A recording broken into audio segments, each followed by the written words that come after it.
Chapter 3: The Religious World. Christianity did not begin its growth in a religious vacuum in which it found men blankly waiting for something to believe. On the contrary, the new faith in Christ had to fight its way against entrenched religious beliefs that had been in existence for centuries. Many had degenerated into feeble superstitions and meaningless rituals. Others were relatively new and vigorous. In general, there were 5 distinct types. First is the Greco-Roman pantheon. The primitive religion of Rome in the early days of the Republic was animism. Each small farmer worshipped the gods of his own farm and fireside, which personified for him the forces with which he had to deal in living his daily life. Gods of the forest and field, gods of the sky and stream, gods of the sowing and of the harvest all received his worship in their proper places and at the proper seasons. Some vestiges of local feasts and rites survive to this present day among the peasants of Italy and of Greece. It is possible that the festivities of the Roman Saturnalia, which celebrated the turning of the year at the winter solstice, are still echoed in the Christian observance of Christmas. With the growth of the military state and the consequent contacts with Greek civilization came a fusion of deities under the dominating influence of the Greek pantheon. Jupiter, the god of the sky, was identified with the Greek Zeus. Juno, his wife, with Hera. Neptune, the god of the sea, with Poseidon. Pluto, the god of the underworld, with Hades, and so on. The entire list of Homeric deities was assimilated to their Roman counterparts. Under Augustus, new temples were erected and new priesthoods were founded. There were many worshippers who followed the old gods, whether Roman or Greek, and who paid them homage. The worship of the Greek pantheon, however, had begun to decline by the time of Christ. The gross immoralities and the petty squabbles of these deities, who were only magnified men and women, exposed them to the ridicule of the satirists and to the scorn of the philosophers. Plato, more than 3 centuries before Christ, had said that the tales of the gods should be excluded from the ideal state, since they would tend to corrupt youth by their evil example. The philosophic cults had no place for the gods in their scheme of things and openly made fun of them. Undoubtedly there were many devout worshippers of the gods, but their numbers were diminishing rather than increasing. Another factor tended to destroy the older attitude of reverence toward the gods. Up to this time they had not been uniformly worshipped in all cities, but each city or city-state had one of them as a patron. Worship was semi-political. A man was a worshipper of Zeus or of Hera or of Artemis because he happened to live in a town over which that particular deity presided. When the city-states capitulated to the military might of Rome, the question would naturally be asked, why did not the local deity protect his people? The vanquished peoples tended to abandon faith in gods who were either too weak or too fickle to aid them. The public observance of religious rites survived well beyond the 1st century. An outstanding example in the New Testament of such a cult is the worship of Artemis of Ephesus, the image which reputedly had fallen from heaven, Acts 19:27-35. The fanatical devotion which was given to a local goddess is well illustrated by the shrieking mob who crowded the amphitheater and shouted aloud, "Great is Diana of the Ephesians," 1934. Next was emperor worship. Although the worship of local deities persisted, the growing cosmopolitan consciousness in the empire prepared the way for a new type of religion, the worship of the state. For many years the Hellenistic kingdoms of the Seleucidae and the Ptolemies had exalted their kings to the position of deity and had applied to them such titles as Lord, Kyrios, Savior, Soter, or manifest deity, Epiph. The concentration of the executive functions of the Roman state in the person of one man had vested him with powers unprecedented in the history of the world. The fact that he was able to utilize those powers for the good of the empire created the feeling that there must be something divine in him. The imperial cult was not established arbitrarily. It grew gradually out of the increasing ascription of superhuman honors to die emperor and out of the desire to centralize the allegiance of the people in him. Julius Caesar was after his death called Divus Julius. From Augustus' time each of the emperors was deified at his death by vote of the Senate, although some of them did not take the honor very seriously. Caligula ordered that his statue should be set up in the temple at Jerusalem, but since he was generally considered to be insane, his action cannot be regarded as representative of the general imperial policy. Not until the time of Domitian at the close of the 1st century did a reigning emperor attempt to compel his subjects to worship him. The refusal of all Christians to participate in such worship precipitated violent persecution, for the Christians consistently objected to worshipping a human being. The polytheistic Romans, who could always add one more god to their list of deities, looked upon their refusal as a lack of proper recognition for the emperor and as a distinctly unpatriotic attitude. Between these two viewpoints there could be no reconciliation. The Christian attitude on this question of the worship of the state, or of its head, is reflected in the Apocalypse, which reveals unmistakably the hostility between the claims of Christ and the claims of the emperor. There can be no doubt, however, that emperor worship had great value for the state. It unified patriotism and worship and made the support of the state a religious duty. It was the totalitarianism of the 1st century. Next were the mystery religions. Neither the state religion nor the emperor worship proved completely satisfying. Both were observed by ritual sacrifices. Both were maintained collectively rather than individually. Both sought protection by deity rather than fellowship with deity. And neither offered any personal solace or strength for times of stress and trouble. Men were seeking a more personal faith that would bring them into immediate contact with deity, and they were ready for any sort of experience that would promise them that contact. The mystery religions fulfilled that desire. They were mostly of Eastern origin, though the Eleusinian mysteries had been celebrated in Greece for a long time. The cult of Cybele, the Great Mother, came from Asia. That of Isis and Osiris or Serapis, from Egypt. Mithraism originated in Persia. While all of them differed from each other in origin and in detail, all were alike in certain broad characteristics. Each was centered about a god who had died and who was resuscitated. Each had a ritual of formulas and lustrations, of symbol and of secret dramatic representations of the experience of the god, by which the initiate was inducted into that experience, and so was presumably rendered a candidate for immortality. The procedure of these initiations was somewhat similar to that of modern secret societies. Each religion maintained a brotherhood in which slave and master, rich and poor, high and low met on the same footing. The mystery religions satisfied the desire for personal immortality and for social equality. They offered an outlet for emotion in religion as the state religions seldom did, and they made religious experience emphatically personal. Nothing is said of them directly in the New Testament, but it is thought that Paul may have used their vocabulary on occasion, and that the worship of angels, mentioned in Colossians 2:18-19, is a reflection of an attempted fusion of some eclectic philosophic cult with Christianity at Colossus. Next was the worship of the occult. Akin in many ways to the mystery religions was the occultism of the day, the superstitious observances and regard of the masses for the powers of the universe, which they could not understand but which they could vaguely feel. For them the entire world was inhabited by spirits and demons who could be invoked or commanded to do one's bidding if only one knew the correct rite or formula to use. Allusions in contemporary literature and fragments from the papyri bear witness to the widespread belief in magic that prevailed throughout the Roman domain. Jew and Gentile alike shared these superstitious beliefs. In fact, the Jews were often more interested in magic than were the Gentiles. Reliance on magic began in early times. Augury or foretelling the future by the examination of the entrails of slaughtered animals or by observing the flight of birds had been practiced by the Romans since the founding of Rome. The Greeks were familiar with the oracles, where the gods were supposed to communicate their will to men through priests or priestesses whom they possessed. The Babylonian captivity brought many Jews into contact with the mystic lore of the East, and they became professional exorcists and necromancers. The conquests of Alexander established contacts with the Persians, from whom the mysticism of the East flowed back into the West. Under Tiberius the mania for horoscopes reached its peak, but magic was popular down through the succeeding centuries, as the papyri show. Jewish interest in magic appears in the New Testament.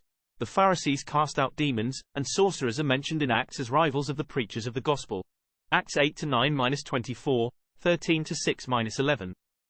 The pagan magic was recognized as hostile to Christianity by the Ephesian Christians, who burned their books of spells in a bonfire that cost 50,000 pieces of silver, 1919.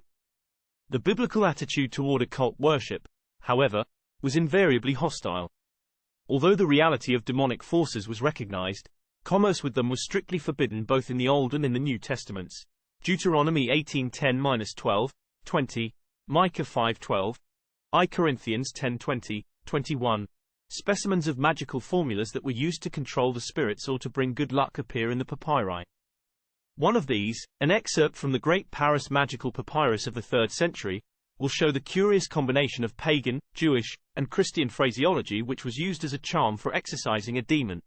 The foregoing formula illustrates both the respect of the pagan world for the power of the gospel of Christ and also its misconception of that gospel. Had there been no real power in Christianity against the demonic influences of paganism, the names of Abraham, Isaac, Jacob, and Jesus would never have been used at all. This misconception lay in taking for granted that these terms made just one more magical charm to be used at the convenience of the exorcist. The user of this formula was repeating the error of Simon Magus, who thought that the power of God could be bought with money. Such a mixture of faith and superstition was by no means uncommon among a people who were intensely religious in nature, but who had no access to regular teaching or to a written copy of the scriptures. Astrology was also popular in the empire during the 1st century.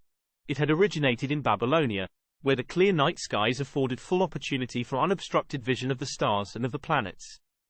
Because the Babylonian priests had regarded the planets as emblematic of the gods, they had kept a careful record of their movements. The order of the universe impressed them, and they sought to connect it with the course of human life. Through the conquests of Alexander, which made contacts between the eastern and western worlds, astrological lore became known to the Greeks. Through them and through the eastern soothsayers who went westward to seek their fortunes, astrology was introduced into the Roman Empire. The theory of astrology was based upon the assumption that the sovereign powers of the world who controlled the planets and human life worked simultaneously in both, and so often presaged the careers of men by the courses of the planets under which they were born. In order to find what the celestial bodies had to say, the path of the sun and of the planets through the heavens was divided into the 12 signs of the zodiac, each of which was marked by a special constellation. By knowing the exact time of the birth of a person, one could ascertain under which sign he was born, and one could calculate the positions of the various planets at that moment. From their positions, their potential influence on his career could be determined, and his future could be predicted, or he could be warned what to expect and what to avoid. The tabulation of these data was called a horoscope. With the rise of the Copernican system of astronomy, which made the sun the center of the solar system rather than the Earth, astrology waned in importance. In the time of Christ, however, it commanded considerable attention not only from the lower classes, but also from the aristocracy. Augustus employed it on occasion, and Tiberius resorted to it regularly.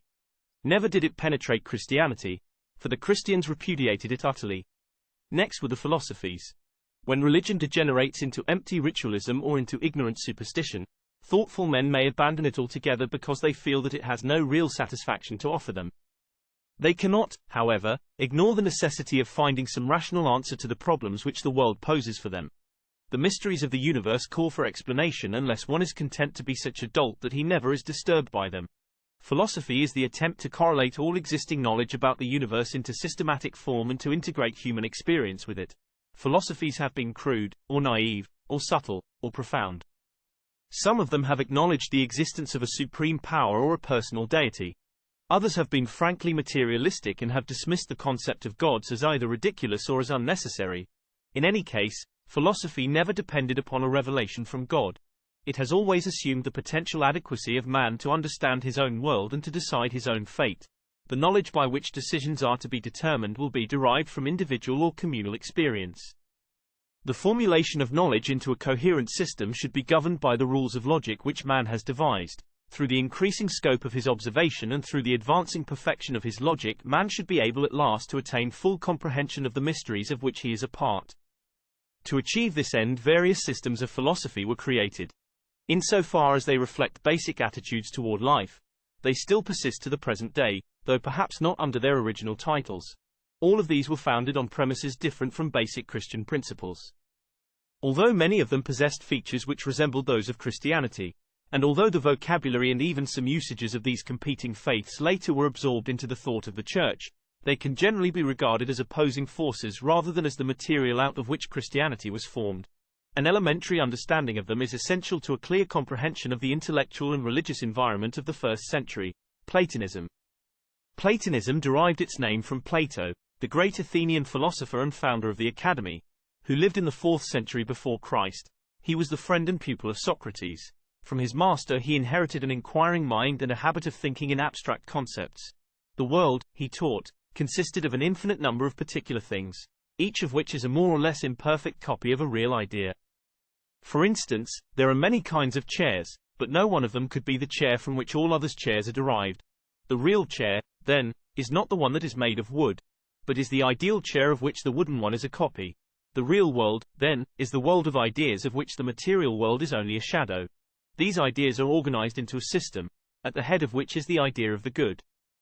Plato never seemed to personalize the idea of the good, nor did he identify it with the demiurge, or creator, who produced the material world. He did regard the ideas as having objective existence. In fact, they were the only real existence, of which the present world is a feeble and garbled reflection. Such a concept of the world led inevitably to dualism. If the real world is the unseen realm of ideas, and if the changing cosmos in which man lives is only transitory, his quest will be to escape from the unreal to the real. Reflection, meditation, and even asceticism will open the way to deliverance. Knowledge is salvation, sin is ignorance. By seeking the highest good, the end, the supreme idea, man may liberate himself from the enslaving material world and may rise to a comprehension of the real world. Platonism was too abstract to gain the attention and thought of the common man. It is not mentioned directly in the New Testament as one of the philosophies that Christianity encountered.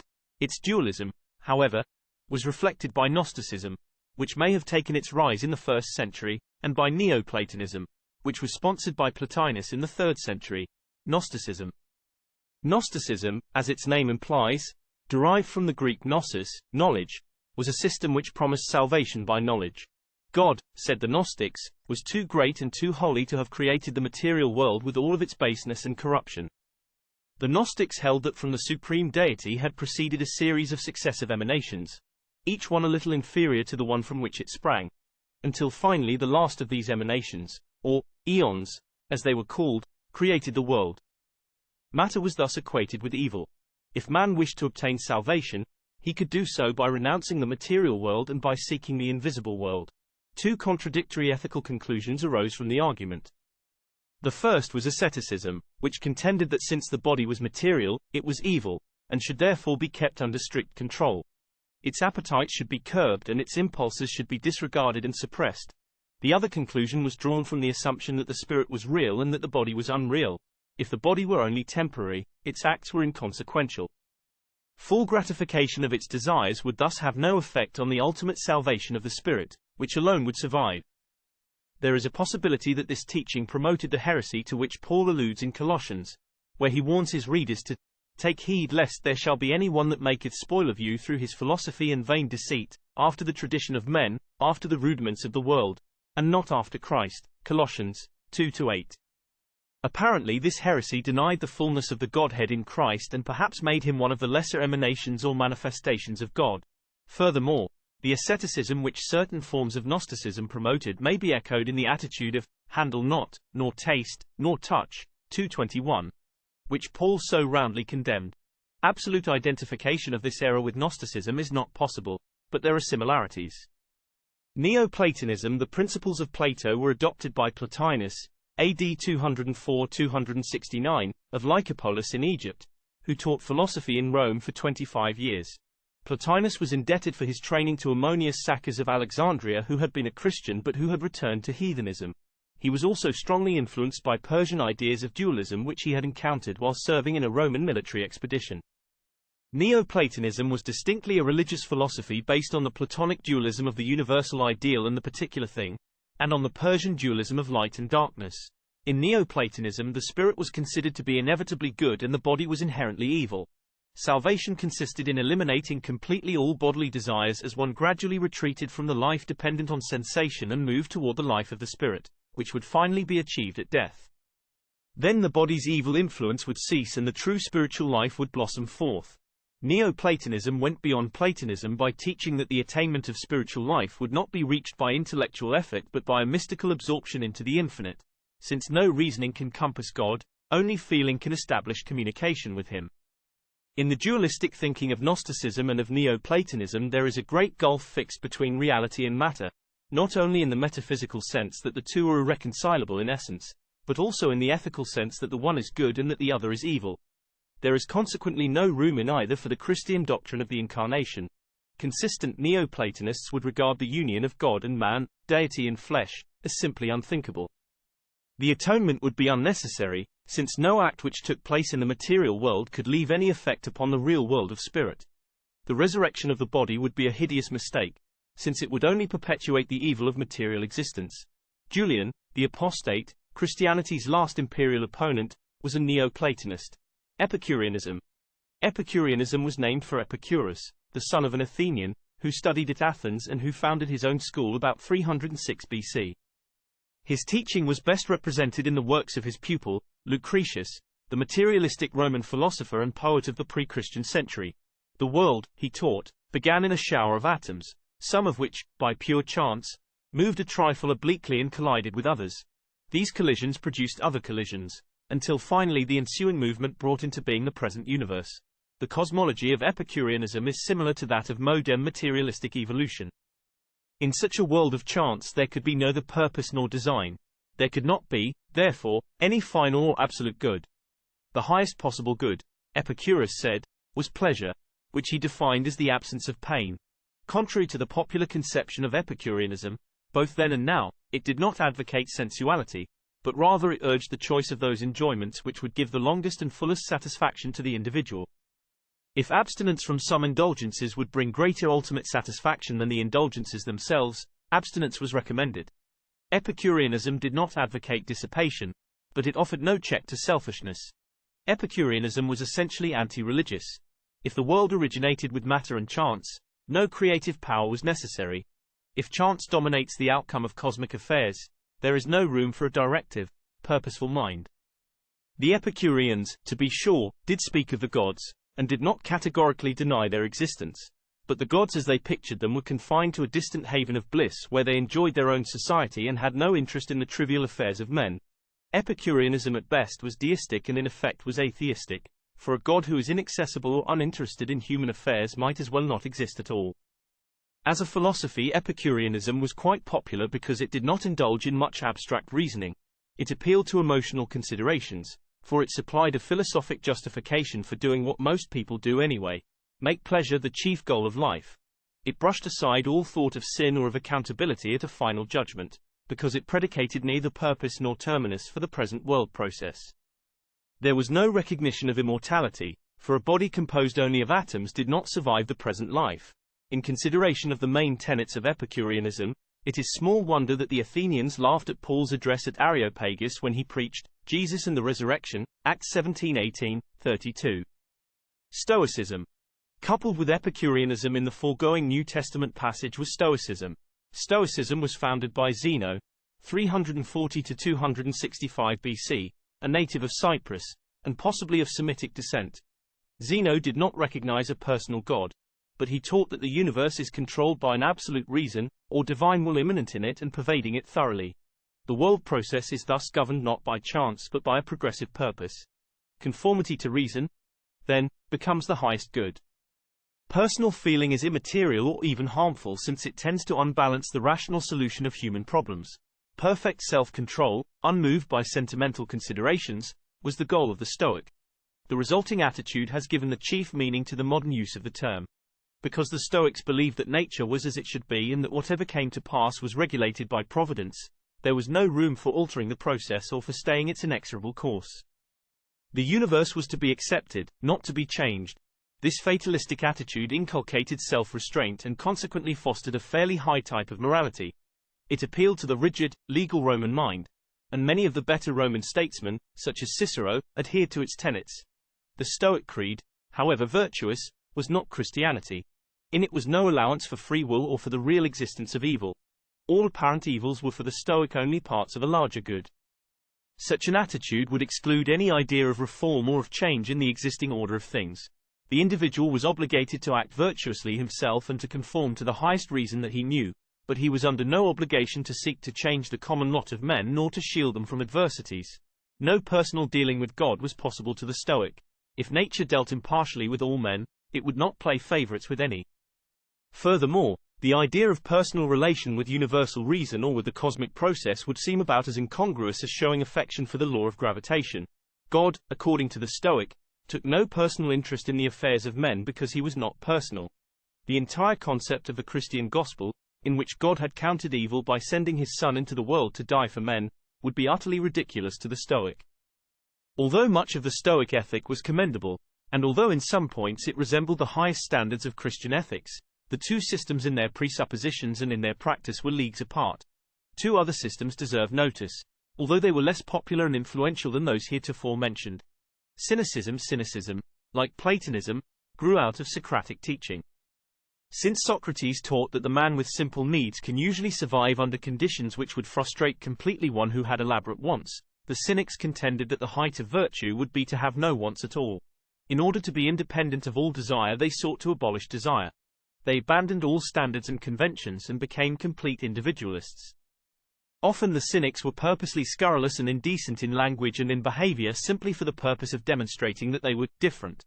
Socrates' criticism of Antisthenes, the founder of the Cynic sect, was probably the most penetrating analysis of the whole movement that has ever been given. "I can see your pride," he said, "through the holes in your cloak." Skepticism. Pyrrho of Elis, 365 to 295 BC, was the first of the skeptics. Briefly, their argument was as follows.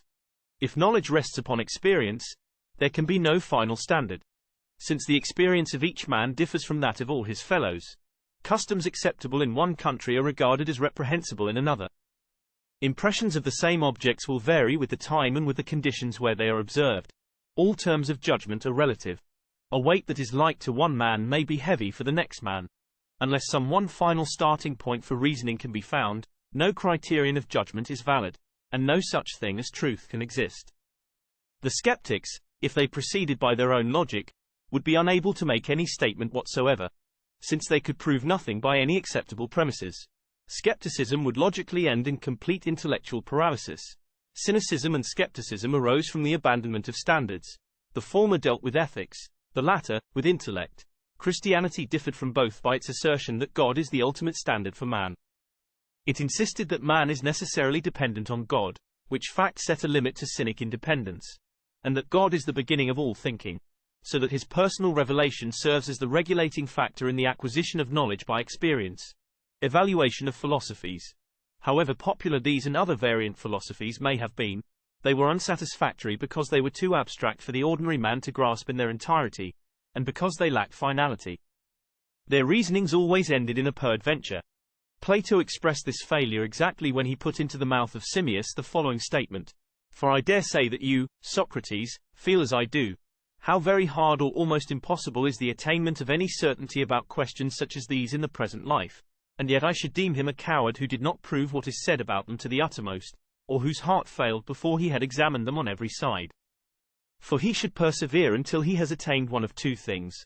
Either he should discover or learn the truth about them, or, if this is impossible, I would have him take the best and most irrefragable of human notions, and let this be the raft upon which he sails through life not without risk, as I admit, if he cannot find some word of God which will more surely and safely carry him." Thus philosophy, according to its own acknowledgement, had not been successful in the quest of truth. To Simmias' dilemma Christianity has the answer. The Word became flesh, and dwelt among us, and we beheld his glory, glory as of the only begotten from the Father, full of grace and truth. John 1:14.